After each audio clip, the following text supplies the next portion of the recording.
am Orlando Jones, and I just want you to know that the Moana Nui Podcast will be starting soon. Stay tuned, yo. I'm Veronica Taylor, and from myself and Ash Ketchum, I just want to say, Moana Nui, I choose you!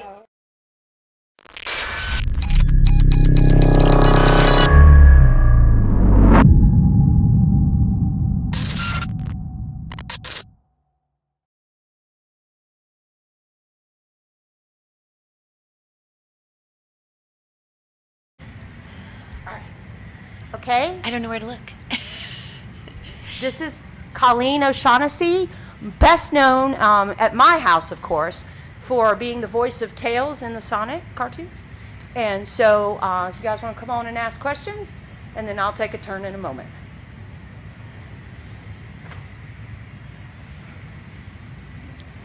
Hi, John with Hello. the Awesome Cast. Thank you so much for taking the time. Oh, absolutely. What made you first take an interest in acting? Gosh, in acting, I was 12 years old, and I was a really shy kid. My sister was doing a production of Annie, and we were just like blown away. We always had music in our house, but who knew my sister could sing the way that she could sing?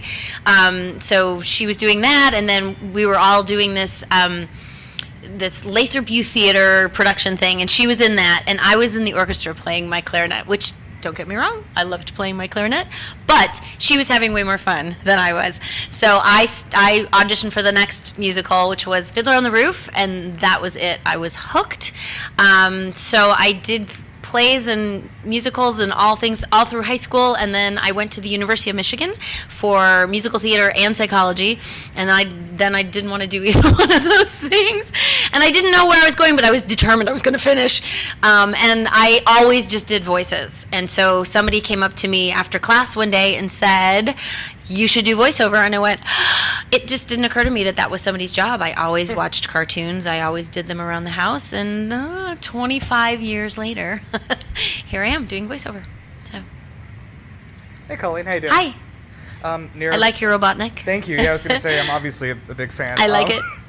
So, I was wondering, since you were really the only, voice actor who came back to do the Sonic live-action movies. Yeah. What was it like working with, you have these, A-list Hollywood guys like Idris Elba and Jim Carrey around you?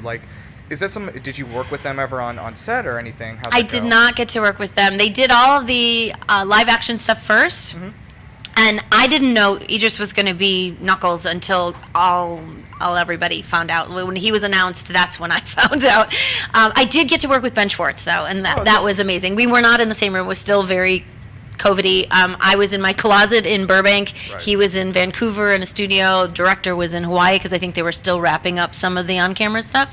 So I did get to meet them. I did get to meet Idris and Jim Carrey, but they did all the voiceover people separately. Okay. But it was wonderful to work with Ben Schwartz. He's truly, and he's such a great guy. But of course, he's so talented and he's so funny. And we were allowed to improv a little bit or a lot actually.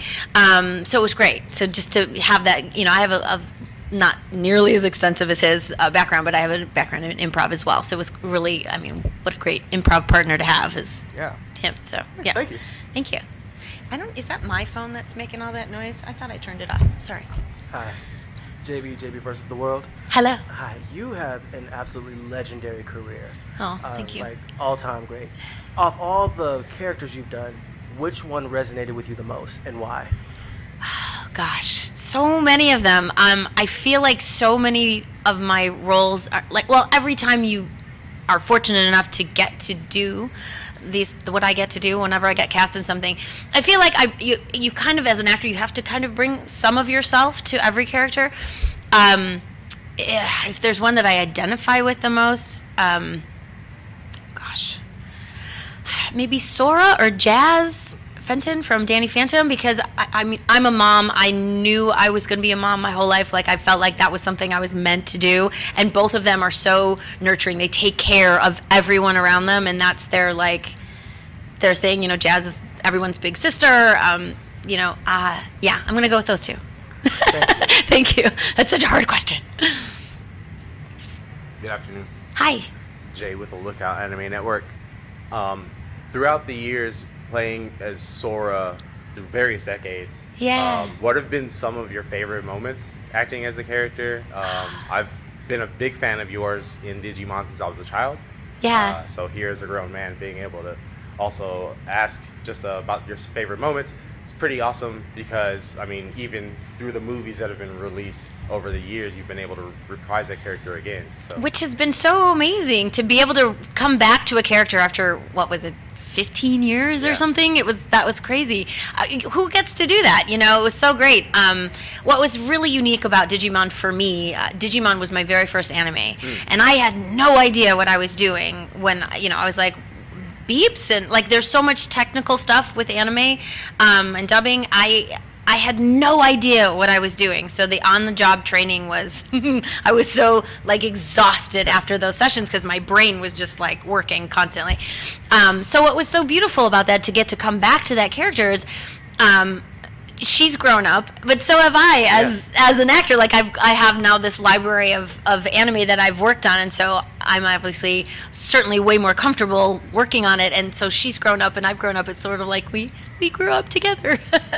So amazing. yeah, one of the things that stands out the most for me was in Try when spoilers, sorry, if you haven't seen it yet, Biomon, you know, when she sort of rejects her, that was soul crushing for Sora, and so it was really emotional. So to have that wonderful arc of, and wasn't wonderful for Sora, but for as an actor to have that, you know, to go through that with her was the emotion and everything was intense. That's amazing. Yeah, Thank you for playing that legacy character for so long, and hope you're able to reprise Sora's role again sometime. I hope so too. Thank you. Please, Toei, please. Thank you. Hi, Hello. Eric Glenn Fox out of Atlanta, Hello. and I want to ask you your impressions of the convention this weekend, your thoughts about Atlanta, and just everything that's gone on this weekend. Oh gosh, it's been a whirlwind, but it's been amazing. Everyone is so nice. It's been super efficient, and I feel like a ping pong ball. I've been kind of all over the place, but it's truly been wonderful. Unfortunately, I can't say anything about Atlanta because I've seen the convention center and the hotel. It's just there hasn't been time, unfortunately, to see much of Atlanta, but I'm sure it's lovely. Talk to me a little bit about interacting with the fans. What has that meant to you? You know what? It means a lot to me because I feel so fortunate to get to do what I do. I absolutely love my job. It's the best thing ever, and I was able to be a mom and be there all the time, and it was just the best job ever. But to have that job that I'm doing mean so much to people, that really, it's an honor, truly. And to see, to have people get emotional when they come up to my table, or to have tell me that I voiced their childhood, first of all, big responsibility. But it's so wonderful to meet, and everybody's so kind and excited and lovely, and it's just really been fantastic. Thank you. Yeah. Adarian with the Lookout Network. Hello. So you have been the voice of Tails for so long. Yes. My question is, what was the experience like doing the live action Sonic the Hedgehog movies, because it started during the pandemic, and then we just had the most recent one come out, after the fallout. So what was that experience like? Yeah, doing a movie in your closet is kind of crazy. I did get to go into the studio, but I never worked with anyone in person. There was an engineer, and we'd be masked. He would come in, make sure my microphone was set, and then he would go up to his sound booth, and I was there with iPads, and in the couple of sessions I did in my closet. So that was kind of crazy. Funny enough, I had just worked on Frontiers 2 weeks before my first movie session, so I had just recently done Tails, and I don't know if you guys have played it yet, but he's a little more grounded, he's a little more mature in the game, and that's what they were kind of looking for in the movie too, so it kind of was just sort of a perfect storm of yay, because we kind of found Tails in the same, little bit of the same space. So as far as approaching Tails and how I do it, whether it's the movie or Sonic Boom or the games, for me as an actor, I don't really approach it any differently other than what am I faced with in the script? What's happening to him? Who's he talking to? What are the stakes? And then it's up to the director and everybody to kind of get you in the space of what that is. Sonic Boom, obviously a little, way more laid back, certainly way more casual and just, silly, fun, a little bit more. And then the movie, oh my gosh, they're chasing us and we have to really be serious now, So it's really more about circumstances as opposed to, oh, wait, how do I change what I'm doing to fit into this? It's using your your acting chops and listening to the director. So yeah. Thank you. Thank you. Hey, that's actually a great transition to what I was thinking to ask. So yeah, back in like when you were recording for Frontiers, I think we all like noticed like you and especially Roger Craig Smith have like a lot more like grounded performances. Yeah. Where, he's even to the point where he's changed his performance entirely, right? Yeah. So like I was curious about like the voice direction y'all got on that and like what like from the folks at like Sega and stuff like that were they asking for like this kind of different performance, because like coming off of like Forces before that, like you were doing more of the like whimsical cheery kind of thing, right? Yep. So yeah, I was just curious about that. Yeah, a lot of words like grounded. We're not doing, this is not what we've done before. For me, I didn't really have to change my voice print all that much. Like I didn't really have to vary what I was doing. Roger did for sure a lot. But yeah, just serious, grounded, more mature were the key things for Tales. Yeah. Yeah. By the way, are you going to be doing any more like voice acting for like the DLC stuff they're doing? So he will be playable this year. Oh, yeah. Okay. Yeah, in Frontier. So I haven't done it yet, but I'm supposedly doing it soon. I'm not sure when. Yeah. But it's coming this year. I don't know when, but it's coming. He will be playable this year. Cool. Right, Yay! thanks. Yeah. Yeah. Hey, how's Hi. it going? Nice to see you Great. again. How are you? It's different not standing there by you and talking to you like we did at Huntsville. Yeah. The question I have for you is one that I did not get a chance to ask because it was more of it. So I always ask like different actors or voice actor stuff. If you had an opportunity to pick one category out of these 5, what would you pick and why, right? Okay. Between movies, TV shows, anime, comics, and video game, you can only pick one. And what is your favorite out of that one you pick? And I'm voicing something in all just you personally. Oh, what I like to watch or so out of these 5 categories, you only can pick one. Okay. Right? Movies, TV show, anime, comics, and video games. Out of those 5 categories, you can only pick one. And what is your favorite out of that one category? Oh, I'm so bad at favorites. I guess I'm gonna have to pick movies. Okay. And what's your favorite? See, I love the expression I give when I do that. It's impossible. Well, okay, so if I'm just like, we have a rule in our house, we don't watch anything without the others. So, but unless we've seen it before. So, if I'm like on the plane and I've got to pick something, I'm probably picking something from the Marvel universe. And what's your favorite movie out of the Marvel universe? Come one. on! You gotta pick one. Ay, ay, ay! You gotta pick one. Like that's that go-to movie, right? But that's not a movie. That's a TV show. Well, no. You're right. The Doctor Strangey one. But that wouldn't be my favorite. Yeah, you only pick one. No. Oh my God, I can't do it. Iron Man 3. There, I said it, but I don't know if that's true. Thank you. You're welcome. I'm sorry. JP, I liked it, but it wasn't my favorite. All right, so for as long as you've been in the voice acting game, Yes. how does it make 25 years. It's crazy. from the beginning to now, Yeah. how has it felt when you hear yourself, and you see the finished product, and you hear yourself, and you're like, this is me? Or is it a sense of pride? Is it nervousness? How does it feel from then to now? How has it evolved? Definitely a sense of pride. For sure, nervousness, because you want people to like it, and you never know. And I've watched the movie a few times, and every time there's one scene in particular I want to go back and do over.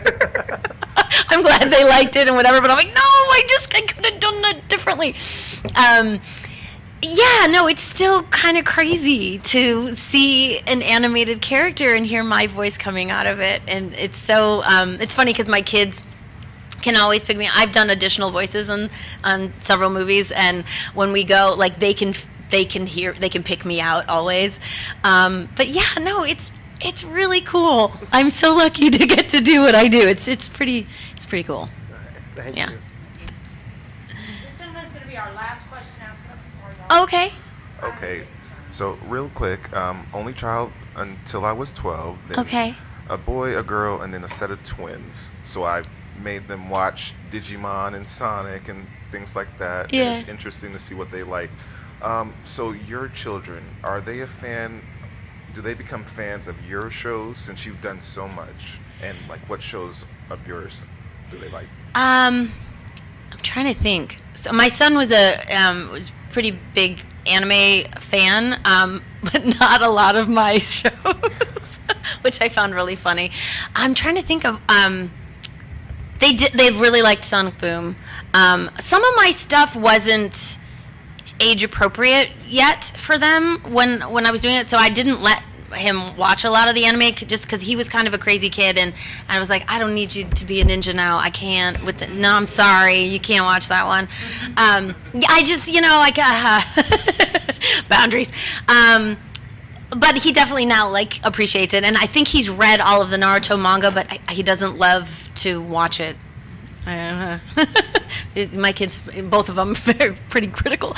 But my daughter loves the movie for sure, Sonic 2. And I'm trying to think of what else that she watched of mine that she really liked. It was like they were like the wrong ages at the wrong times for a lot of them, But they love that I do what I do. Like they're really sweet about it. Just recently, my daughter was with some friends, and they were looking at Instagram, and her friends were like, "How come your mom has a check mark?" Because something of mine popped up on her feed, and then they're like, "How come she has so many followers?" And then she's like, "Well, my mom does this," and then they went, "No way, we gotta meet your mom." And she's like, "It's just my mom." But she's cute about it. It's fun. All right, thank you so much. Thank you.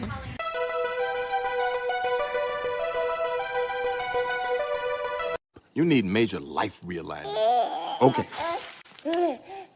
Starting with Baby Super Freak here. That is freaky. Yes, you are a tiny god.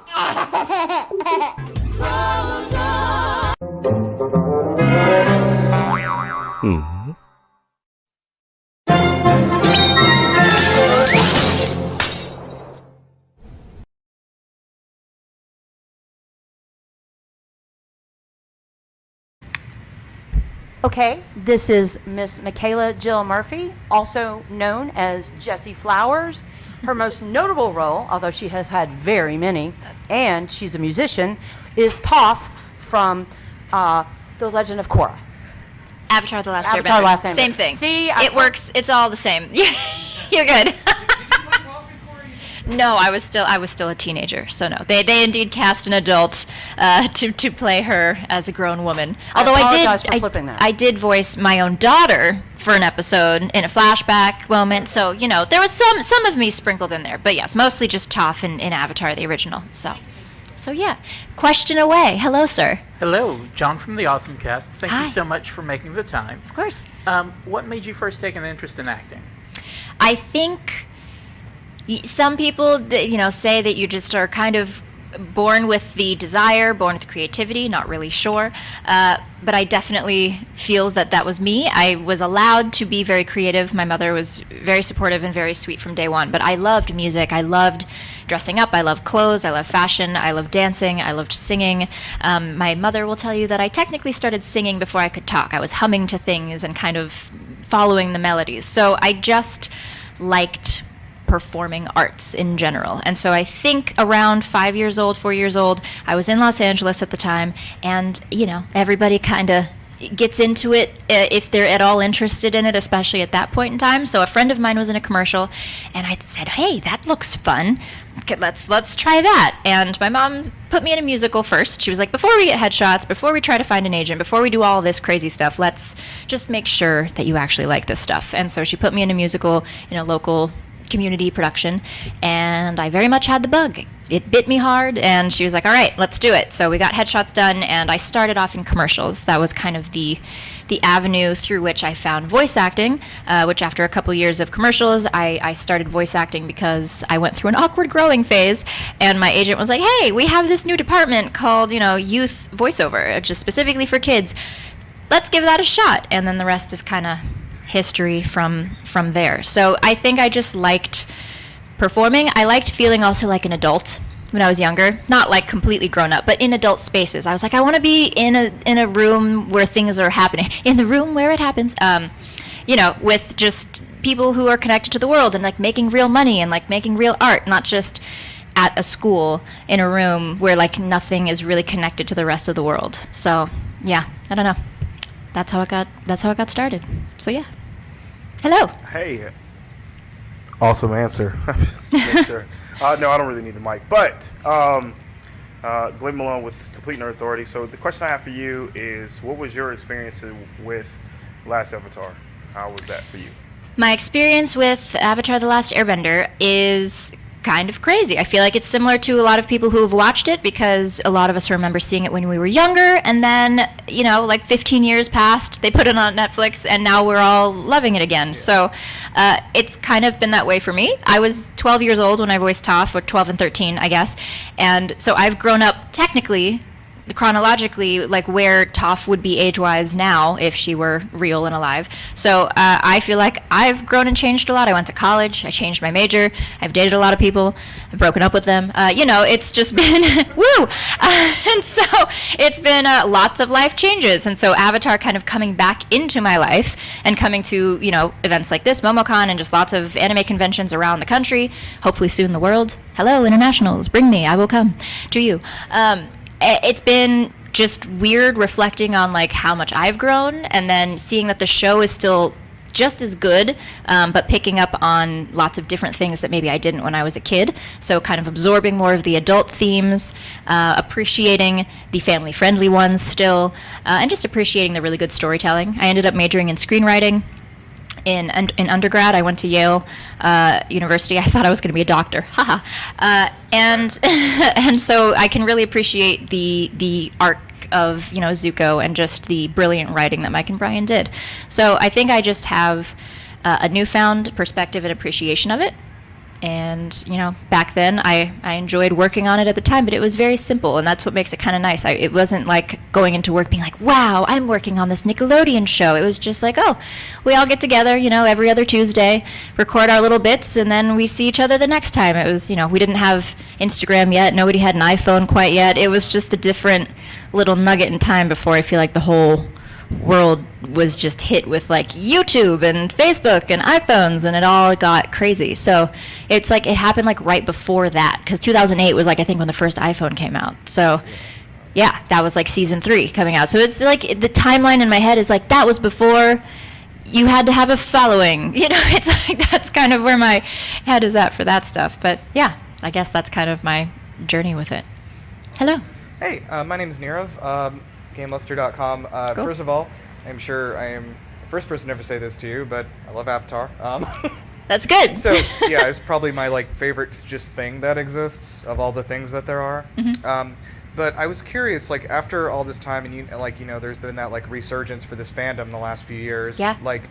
Are you interested in coming back to any of the future projects with Avatar Studios? They got that movie coming and other stuff. Yeah, I mean, listen, if you're an actor, you're always interested in being called back for a project. That's any fair project that they want me for, I will be there. I think they're going to be recasting for pretty much everything. I had heard that. And I basically, Mike and Brian do what they want. So it's not like people are going to clamor and be like, bring back the originals, and they're just going to change their mind. Not that I'm thinking that's going to happen, but they very much have a vision and something that they feel is best for the show, and then they do it. So that's happened with the original. It was 3 seasons, and people were like, make a fourth, and they're like, no. They did make a new show, but they're like, this is the story. We're not going to mess with the integrity of the story to just give you a 4th season. So they have a vision, and when they execute it the way that they want to, it turns out well. I feel like we've seen that happen, multiple times now. So I'm sad, because of course I would love to come back and do stuff, but I'll be cheering from the audience with everybody else. Right. If they call me back for anything, I will be right there. I will I will drive my way, my 20 minutes over to the studio and gladly record. But yeah, I'm not expecting to be called back for anything. Although, playing the Ember Island players in the live action on Netflix, if they do make it to season 3, would be fun. Somebody mentioned having the original cast being then just make a little cameo in the live action season 3. It's like, hey, that would be really cool. So we'll see. Yeah, hopefully. All right, nice. Yeah. How you doing? Hello. So your character is an earthbender. Yes, she does. But what bending would you want to have? I'm a mix of earth and fire. No wind. That was a band reference joke. And I definitely am, a mix of earth and fire. For anybody who's into astrology stuff, not that I follow it aggressively, but I have like 2 fire signs and 1 earth sign in like my main 3. So I definitely am a little more fiery within like a little bit of grounding underneath there, which I guess is a little bit contradictory because I'm constantly like woo, but I'm like tied down at the same time. It's both, so it's a little interesting. But I think if I had to pick, I would still pick earth. I mean, I love the outdoors. I mean, I would very much sit in trees, climb trees, like run around on rocks barefoot, ideally with no clothes on, actually, was my preference as a child. Just get rid of all of it. It's all unnecessary. So your character is you, basically. Yeah. There's a lot of similarity between me and my character. Toph. I mean, and the other ones too, I suppose, but definitely Toph. And so I would probably pick Earth still, even though I know that's a little bit of a cop-out, but I think it's pretty close to who I am on a day-to-day basis. I'd still be an Earthbender. Yeah. Thank you. Sure. Toph definitely rhymes with tough. Yes, that's right. JB versus the world. You having done this iconic character the way that you have over the years, what has been your greatest joy in having done that and having seen the reaction over the years? Greatest joy in seeing the reaction to, I guess, just Toph, love for Toph over the years. It depends, because you get some people who are just so into the show that they're just so happy to be there. Like, they're just standing there, like, doing a little dance. They're kind of, like, screaming. They're like, I can't believe this is happening right now. Like, this is real, it's happening. Like, somebody punch me, whatever. And it's just funny and fun to, like, be around the excitement and the energy. And then you have people who it's just changed their life in, like, a really deep way. I mean, we just got out of a pandemic, so you have people who, like, watched the show with their parents, or maybe they lost a loved one, and this was, like, their show. And so now they, like, watch the show and they miss their loved one. And I'm like, bro, that's insane.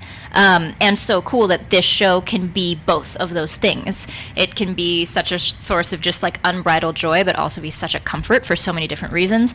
And we have Uncle Iroh, who's everybody's therapist, right? And so we love him for that. And Toph has helped a lot of, disabled, not just visually impaired, but anybody who just felt a little off, a little different than the norm, or disabled in any other way, just feel more comfortable, feel more empowered in kind of their differences. And that has been really cool to hear, especially as I get older and I can appreciate it more, because when I'm 12 and 13, I kind of felt that, but like once you're in your early mid-20s and everything's imploding, you're like, whoa, I understand. So it's just been cool to see, I guess, the various aspects that this show can be so impactful, from, like I said, just kind of the super, super excitement to the, like, getting me through some really hard stuff, to inspiring artists and inspiring people to, be creative, be themselves, be an individual, not be afraid to just kind of be quirky and be, march to the beat of their own drum. I guess that's been kind of the coolest part. I'll rewatch that show every year. Yeah, Thank you. There you go. You're welcome. Hello, Robert Hello. from Blurredography. The boss couldn't be here, but he wants you to know that he thinks Toph is the best. I do too.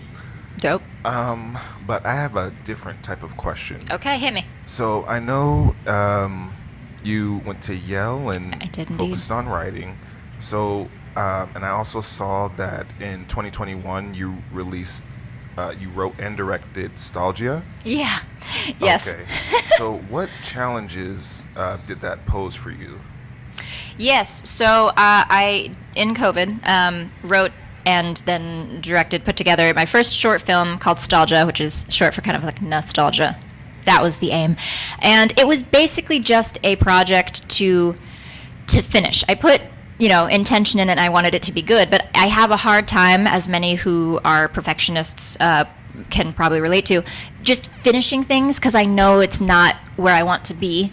Like, that's not the film that I'm going to submit to Sundance one day, right? But in order to get to that point, I have to just finish things along the way. Like, you have to finish the project. You have to learn from it. You have to do all the steps and take, the things away from it, and then be like, cool, I would adjust this, this, and this for next time. And then you move on to the next story. So it was a little bit of just a hard thing for me to actually finish, because even it was, it's done. It's like 13 minutes, super cute. I had a friend of mine write like some original music for it. We submitted it to some festivals. It was like a finalist for a couple little small ones, which is cool. But I wouldn't want to use that as like this is who I am as a writer, because it's so not where I want to be and like what I think of in my head of like where I am. So it was kind of just a first step of like, I have this experience writing. I don't have experience really executing it. I need to just start executing. So that was kind of the inspiration / how I still feel about it now. And then last year was crazy. Coming to all of these conventions, and I was like, I'll go to these conventions on the weekends, and then during the weekdays I'll have time to write, maybe work on my next project. And I was so tired from it. You guys exhausted me. No, I'm just kidding. I know, but I was so tired from traveling and like coming to all these events that I had like no brain energy, and I was like, whoa. Now I really understand why like writers really just are writers. I was like, why aren't people more things? Because there's just no brain space. There's no energy. It's so hard to do so many different things. So that made me really appreciate, I guess, the time it takes to really sink into a project, a script from any perspective, a producer, director, writer, actor, whatever, because I just didn't have as much time last year as I thought I was going to have, because I just didn't have the energy to do stuff. I would be like neutral, like laying horizontal after a convention weekend for like 2 days, just like recharging, and my brain was mush, and I was like, I should be writing, and I'm like, but I'm eating soup and staring at the wall. Like that was me. So yeah, I don't remember the exact wording of your initial question. I think I answered it at the beginning-ish, but did I? Okay, good. I was like, wait a second, making sure I did. But yeah, thank you for asking about that. I'm hoping to work on / finish an actual script that maybe I can start pitching as opposed to finishing, because I'm going to need other people to help me make this idea that I have now. I can't do it by myself, so we'll see. Thank you so much. Yeah. Very relatable answer. Of course, yeah. You're welcome. Okay, hello. My name is Sydney. Hi. And I have 2 questions for you. Unacceptable. One of them is actually for my little brother. So, like, when you're voice acting and you're in the recording room, do you actually like have to like physically like do the moves that Toph is doing, or how exactly does that work? If that makes sense. I think it depends. It depends and depended on the line. If I'm recording for English words just went out of my brain. Recording for a video game, and we're in like a fight sequence, I'll be pretty physical, especially if there's a lot of different sounds, if it's a really intense fight sequence, because I need to physically separate the sound so I don't make the same sound like 3 times in a row, which I have a tendency to do. If it's like I'm punching somebody, I can just go like, huh, and so I need to like change the direction of like, huh, or whatever, just so I can get my brain to think differently. Toph, they had some fighting scenes, but they were pretty scattered, and there's other people fighting, so she didn't have like 10 fight efforts in a row, so I never had to get like super into it. I would kind of see the scene or see the layout of exactly what was happening, and it would kind of direct my attempt of sound, if that makes sense. And then our amazing director, Andrea Romano, who we all know and love, she's done so much, and I'm so sad that she's retired, but also good for her. She would be like, yeah, that's great, let's add a little more effort, or like, that's perfect, give me 2 more like that just as safeties. Or she'd be like, this one I think is supposed to be a little softer, because right after your blow, this person comes in and hits a little harder. So she would just kind of navigate it gently. But in Avatar stuff, I don't think I was too crazy physical. It would maybe be like a little thing, like if her hand was doing this, I might do a little like that, mini version, but nothing too crazy where I was like swinging stuff over my head or anything like that. So, yeah. Okay, and then my second question, yes, is like, out of the characters that you voice acted for, out of Toph, Frankie Robinson, and I think it was Chaca? Chaca? Yeah, Chaca. It sounds like Chaca, but yeah, Chaca. Who was like your favorite? Like, what experience? Like, yeah, between young Franny and Meet the Robinsons, she's probably my spirit animal of all the characters I've voiced. She's sassy. They're all sassy. That's the through line. So clearly, me as a child, that was in there. My mother can attest. And she's just very smart. She loves science. She loves music. She likes frogs. I'm a big frog turtle girl. All good. She's just very peppy, and she just has this kind of fierce determination. I think it's kind of funny. There's a similar character build to all of these girls that I voiced when I was younger, you know, Toph, Chaca, and Franny, they all just have this, like, I don't know, just undoubtable drive to like do whatever it is they're going to do. Like if they make their mind up, you're not stopping them, kind of. That's all of them have that kind of energy going on, which I like to think means that since I was a kid, you know, you can act as a kid, sure, but it's also just a lot of raw personality, and that's why watching kids act is so great, because there's not a lot of thought, they're just being. And so I like to think that that's kind of in my programming, which helps me when I'm in weird moods, especially now as I'm like 28, we're approaching 30, we're an adult, it's fully happening. And so I'm like, anytime I'm like, oh man, I'm like having a weird moment, I'm sad, I'm down, I'm just like, yeah, but we got this at the core. We know this is who I am, so let's get back into that headspace. But yeah, I would say probably young Franny and Meet the Robinsons. She's my girl. I do love Toph, but Toph is a little too headstrong. I'm guilty of being this, and she's like, I can do it by myself. Like, I carry my own weight. I get it. I do that too. But it's also like nice to have friends, and I do love people, and I like being in love, and I do like girly things. I do love shopping. I like good shoes. I like getting my hair done. I just started being a nail girl like a few months ago. So much maintenance, but it's fun. So, you know, things like that. I feel like Franny probably, you know, she grew up and she had her cool dresses and stuff. So yeah, Franny and Meet the Robinsons is definitely my closest gal, probably. Yeah. Thank you. So thank you for sitting. No problem.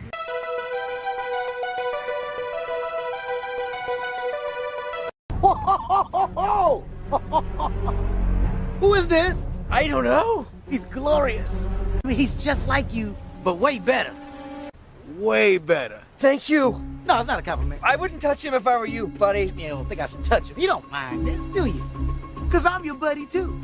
I think he's gonna hit you. He punches so hard, but yet his hands are so soft. Be strong. Okay, bye.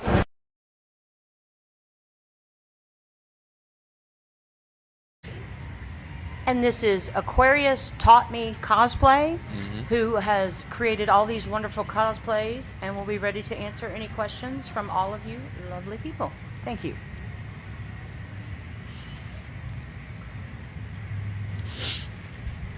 Hello, Robert from Blurredography. So what was the moment that you decided to get into cosplay? The moment I decided to get into cosplay, so my friend Brian actually took me to my first convention, which was Dragon Con in 2014 now. I know that's almost a decade ago. I'm still trying to wrap my mind around that. He took me to my first Dragon Con, and I was just like overwhelmed because it was like so many people. I've been in the comics and anime and like things since I was like 5. And I feel like cosplay was the only part that I hadn't really got into fully.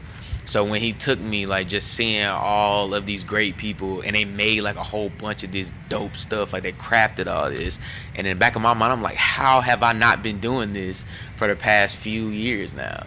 So like really like just that opportunity of like getting to actually see all these people's different builds and everything, I was like, I just have to join this basically. So 2015 I did my first cosplay, which was Miles Morales. This was before Into the Spider-Verse, so like you really only knew who he was if like you were reading the comic books and everything. And I did that first cosplay.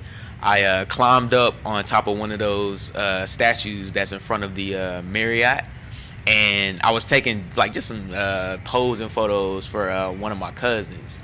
And seeing like 40 people see me up there, like just rush forward, just wanting to take my picture, and I was just like, yeah, man, this is it. I can probably do this for the rest of my life. Thank you. Hello. Hey, how you doing? I'm good. How are you? All right. Oh, I have a question for you. So, like, what's been like your favorite cosplay that you've done, like out of all the characters? That's a really good and hard question. My favorite, possibly my Robin. And I say that because like Dick Grayson has been one of my favorite comic book characters for like the longest, especially when he transitions into Nightwing. But I felt like I love his color scheme really. Like, he's been one of my favorite comic book characters, I want to say since like middle schoolish. And with me personally, I don't like to actually make the character look exactly how they are in each comic book. I kind of want to put my own little signature, put a little bit of my personality into it. So as you can tell, like with my White Ranger, it doesn't look accurate because I had to put me into it. But I would say that the Dick Grayson Robin, like, that's probably my favorite, and it's also because I won my very first competition in there. They did the DC fandom competition. I think that was in 2020, and I was one of their finalists, and then I won that competition. So that was pretty cool. I didn't expect to win because it was so many great people who they submitted stuff, but the fact that I did, like, just kind of was mind blowing to me. So I think that's my favorite. Thank you. How you doing? I'm doing all right. What's going on? I'm good. My question to you is, what decisions or what factors go into you deciding to make a new cosplay? Like, do you base it off of just characters you like? You base it off of your body size, or what factors? Just out of anything. Got you. Very good question. I would say, so I kind of like to like do characters that I don't see as much. Or if you do see them as much, then, you know, I have to put my own little spin to it pretty much. But I would mainly base it off of like just what I'm currently into during that time. I've been reading like a lot of the Boom, like Power Rangers comics lately. So of course I did the Green Ranger last year, and I'm doing the White Ranger now. I eventually want to do a Omega Ranger too. I'm still figuring that out. I'm thinking I'm gonna go with Jason's look. I'm not sure. And I'm also competing this year at like Dragon Con. So I'll be doing so they want us to do I think mine is a My Hero Academia theme one. So I'm gonna tackle Bakugo. So I feel like I'm still kind of brainstorming, trying to figure out how I'm gonna put my signature to it, but I think it's gonna come out dope.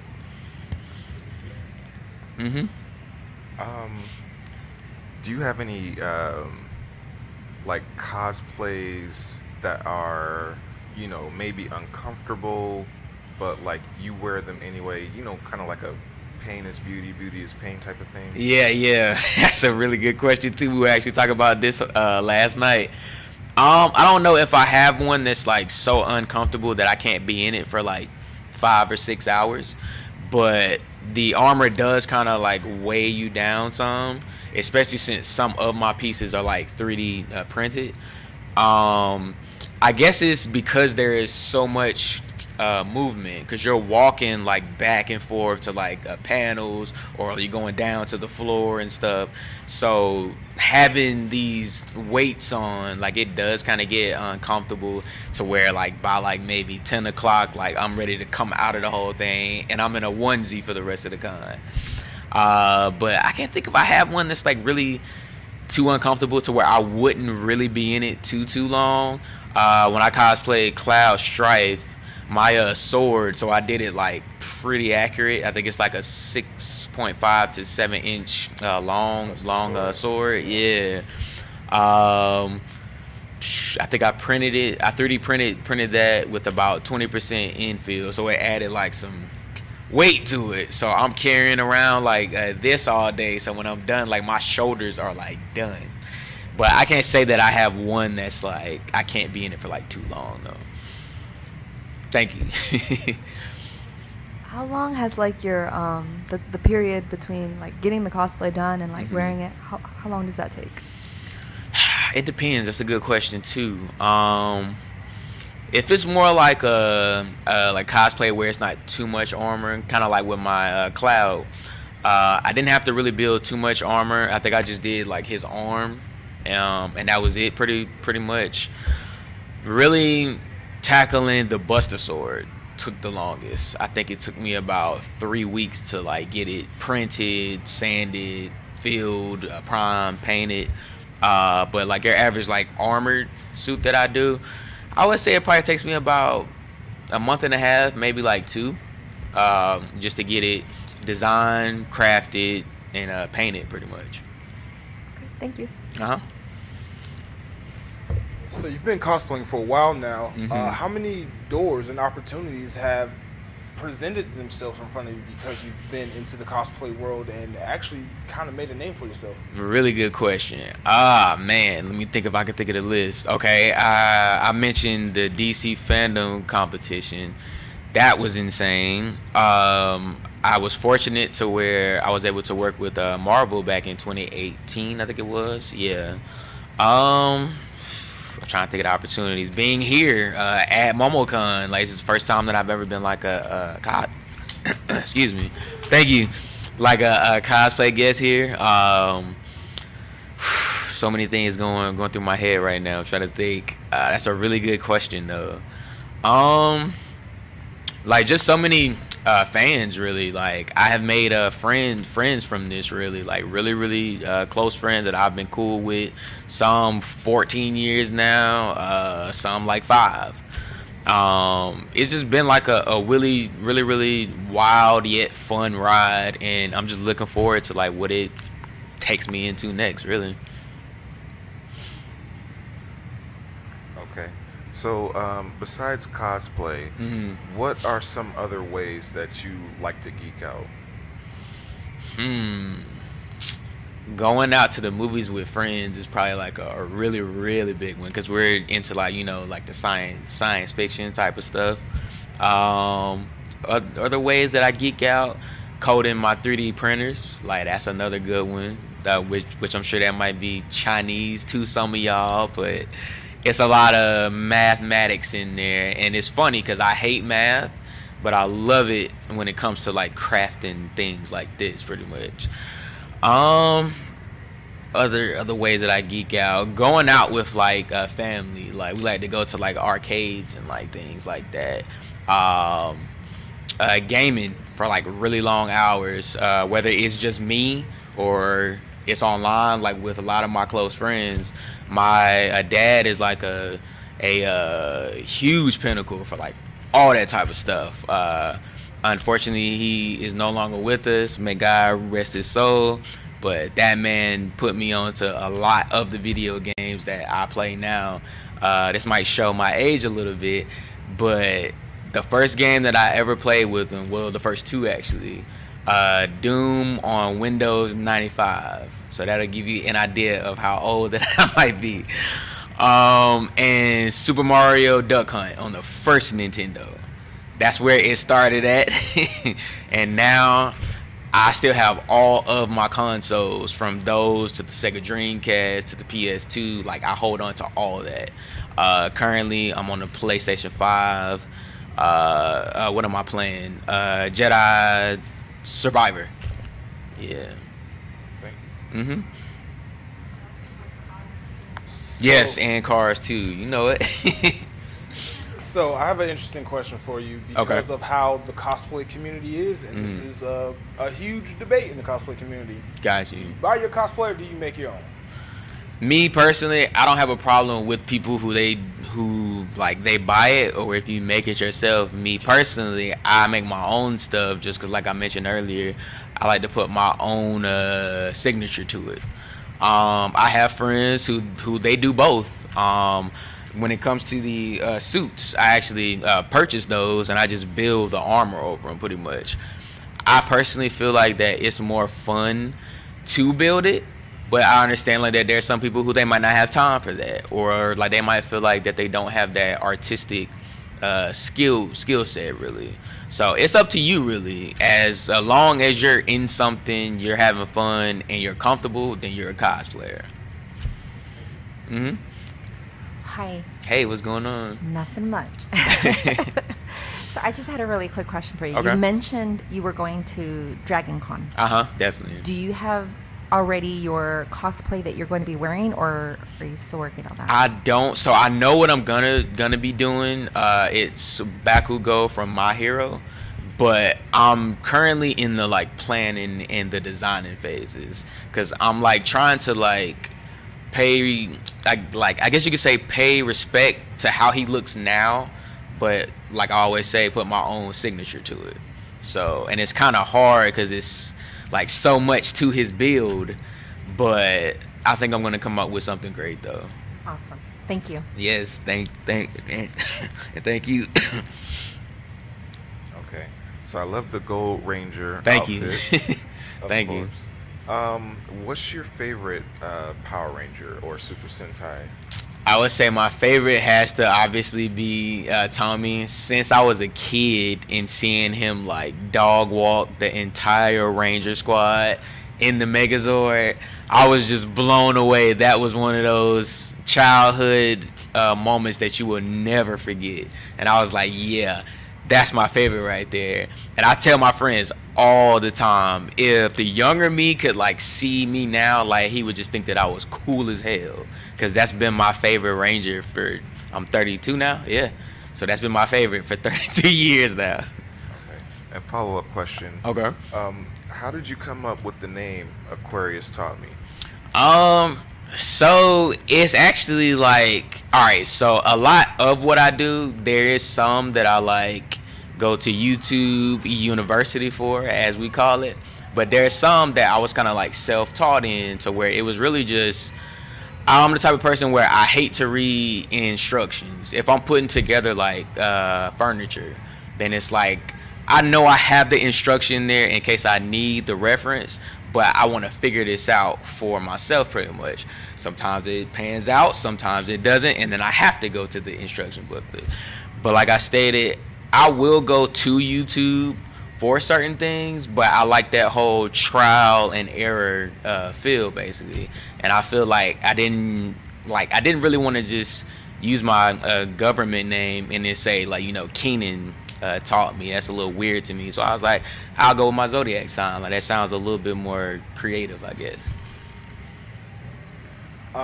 So since we're at MomoCon 2023, and I'm sure you've made your rounds around the campus as much as possible, and you've seen a lot of black and brown people cosplaying, some of them for the first time. Definitely. My question to you is, how does that make you feel? Being, I don't want to say an OG cosplayer, but you've been cosplaying for so long, and now you can come to a con and see so many POC cosplayers, black and brown cosplayers of every age, every generation. Yeah. How does that make you feel?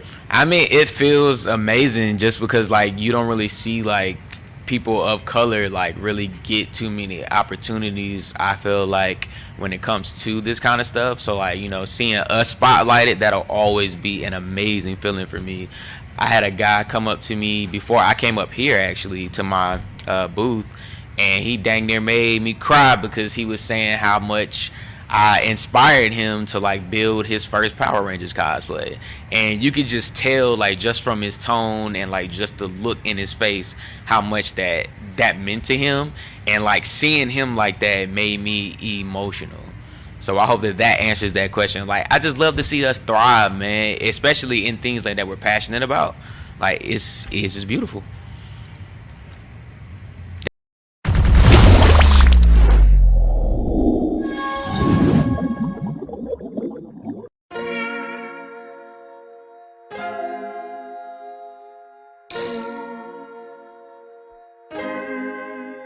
So many stories left to tell, even if we have to ourselves. Can't keep history on the shelf. If they won't tell it, we will. If this the land of the free, it was a freedom then. When they annexed Hawaii and called it Cedar Lands, without any type of payment and no signing off. Called themselves the Republic in 1894.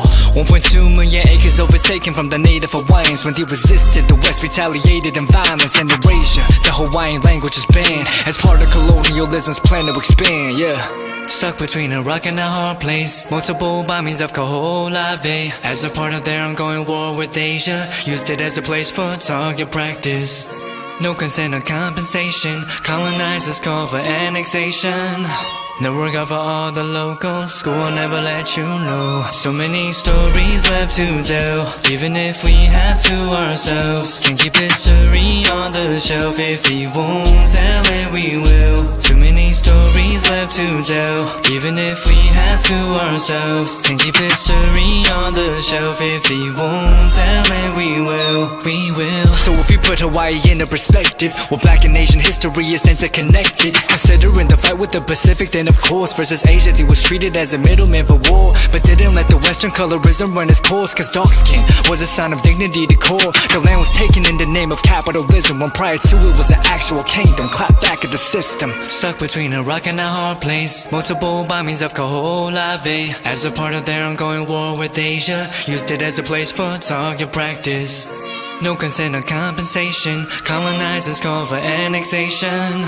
Network out for all the locals. School never let you know. So many stories left to tell. Even if we have to ourselves. Can keep history on the shelf. If we won't tell it, we will. Too many stories left to tell. Even if we have to ourselves. Can keep history on the shelf. If we won't tell it, we will. So many stories left to tell. Even if we have to ourselves. Can keep history on the shelf. If we won't tell it, we will. Too many stories left to tell. Even if we have to ourselves. Can keep history on the shelf. If we won't tell it, we will. We will.